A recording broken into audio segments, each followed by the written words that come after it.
Mungkin kami jelaskan dari awal secara sepintas, tapi karena memang ada urutan peristiwa dan juga timeline, mungkin saya jelaskan sepintas bahwa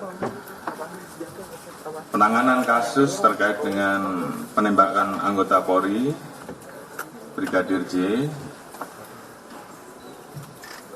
awalnya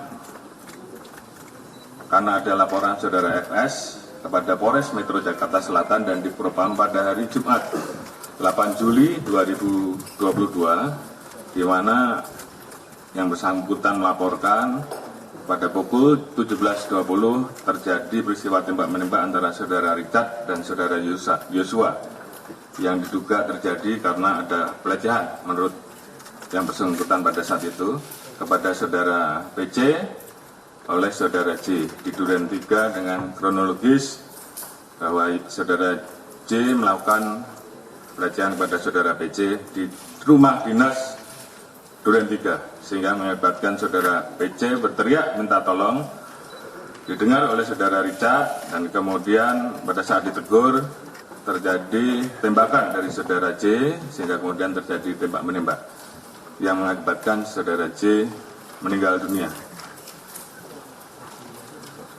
Peristiwa tersebut berawal ketika saudara PC sampai di rumah Saguling lalu melakukan PCR dan berangkat melakukan isolasi di rumah dinas Duren 3. Sementara saudara FS akan melakukan satu kegiatan dan pada saat melintas, menurut saudara FS, yang bersangkutan ditelepon oleh saudara PC sebanyak 3 kali dan akhirnya saudara FS memerintahkan driver untuk berhenti, memundurkan mobil ke Duren 3, masuk ke dalam rumah dan menemukan saudara J meninggal. Melihat hal tersebut, saudara FS kemudian menanyakan peristiwa yang terjadi dan menjemput saudara PC yang berada di kamar serta memerintahkan kepada saudara Riki atau saudara R untuk mengantar saudara PC ke rumah Saguling.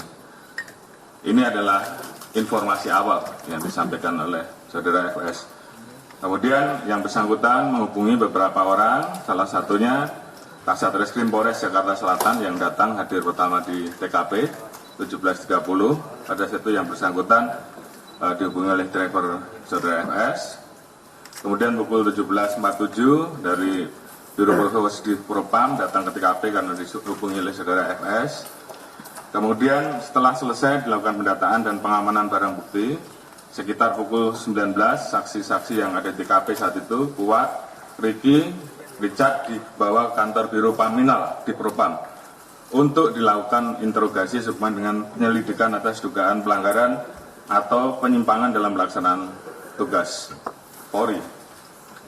Pelaksanaan olah TKP selesai sekitar pukul 19.40. Jenazah almarhum diantar ke Rumah Sakit Bayangkara tingkat 1 Said Sukanto dengan menggunakan mobil ambulan dengan pengawalan mobil dinas Provos di Propam Polri dan kendaraan operasional Satreskrim Polres Jakarta Selatan. Kemudian atas dasar kejadian tersebut dibuatlah 2 laporan polisi yang dilaporkan di Polres Jakarta Selatan, yaitu LP nomor 368 2022 PKT Polres Jaksel tanggal 8 Juli oleh anggota Polres Metro Jakarta Selatan, ini model A, terkait dengan dugaan percobaan pembunuhan terhadap saudara RE.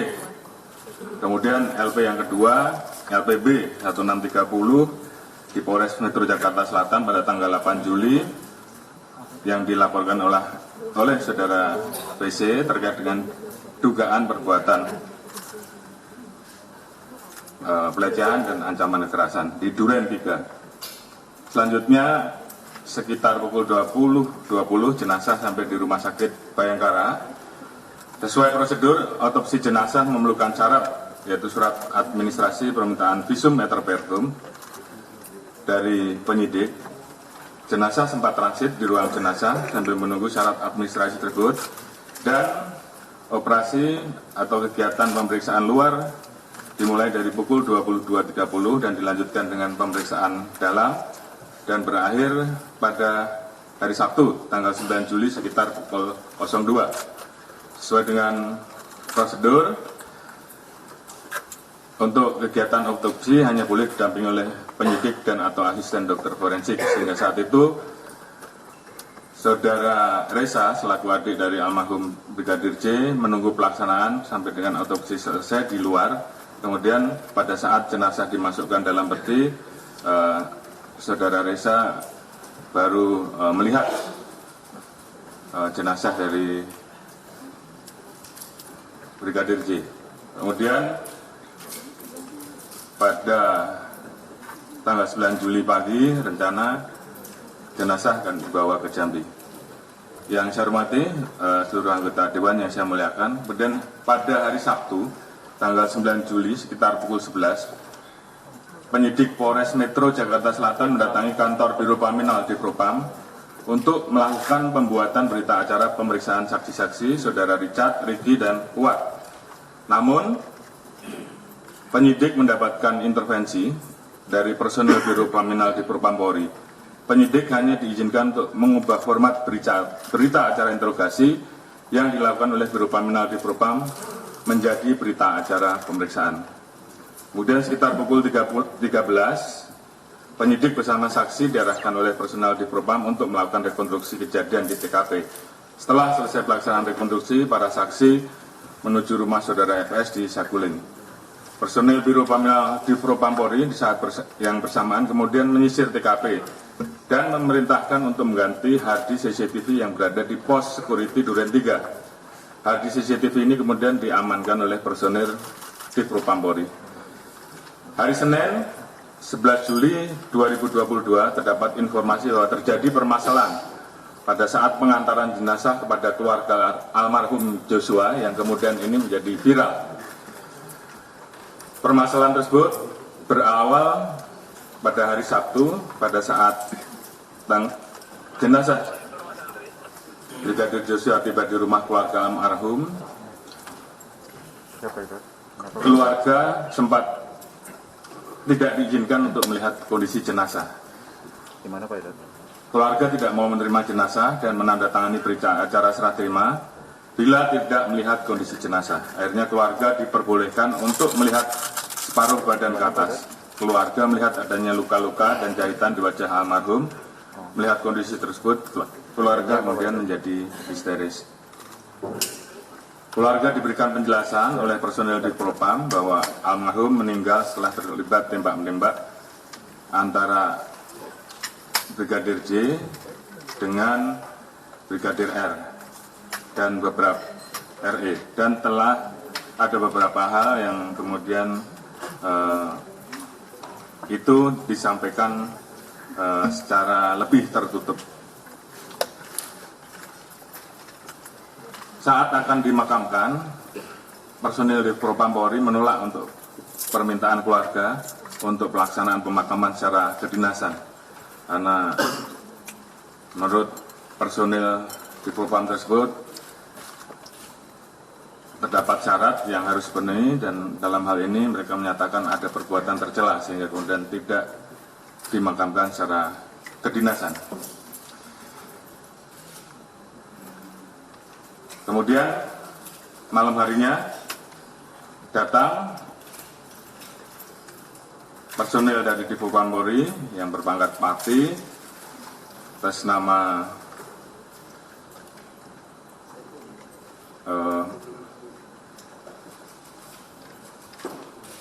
Brigjen Pol Hendra atau Karpaminal yang menjelaskan dan meminta pada saat itu untuk tidak direkam dengan alasan terkait dengan masalah aib.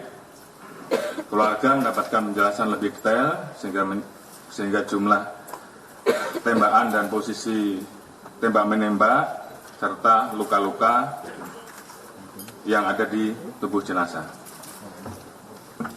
Terkait dengan penjelasan tersebut, keluarga tidak percaya dengan penjelasan yang telah diberikan oleh personil di Propam Polri tersebut. Beberapa hal kemudian ditanyakan, antara lain masalah CCTV yang ada di tempat kejadian, kemudian hal-hal yang dirasa janggal, kemudian terkait dengan barang-barang korban termasuk HP, dan kejanggalan-kejanggalan ini kemudian viral di media dan mendapatkan perhatian publik. 11 Juli Karopenmas melakukan konferensi pers terkait dengan peristiwa meninggalnya almarhum Joshua. Saat itu Karopenmas terkesan kurang menguasai materi karena mendapatkan bahan informasi yang tidak utuh dan telah direkayasa oleh personil di Propam Polri. Hal ini mengakibatkan publik semakin bertanya-tanya dan muncul banyak pemberitaan mengenai kejanggalan terhadap almarhum Joshua. Tanggal 12 Juli, Kapolres Metro Jakarta Selatan melakukan konferensi pers terkait dengan penanganan perkara yang lebih lengkap karena Polres Metro Jakarta Selatan melakukan olah TKP dan melakukan pemeriksaan terhadap 4 orang saksi di TKP. Namun, olah TKP dan pemeriksaan yang dilakukan oleh Polres Metro Jakarta Selatan telah mendapatkan intervensi dari saudara FS sehingga proses penyidikan dan olah TKP yang dilaksanakan menjadi tidak profesional. Narasi yang disampaikan oleh Kapolres secara umum menjelaskan bahwa penanganan peristiwa di Duren 3 telah sesuai dengan prosedur dan kronologis. Diawali dengan terjadinya pelecehan terhadap saudara P, sehingga kemudian terjadi hal-hal yang seperti tadi saya sampaikan, di mana kemudian Kapolres juga menjelaskan hasil otopsi sementara saat itu disampaikan ada perkenaan 7 luka tembak masuk dan 6 luka tembak keluar.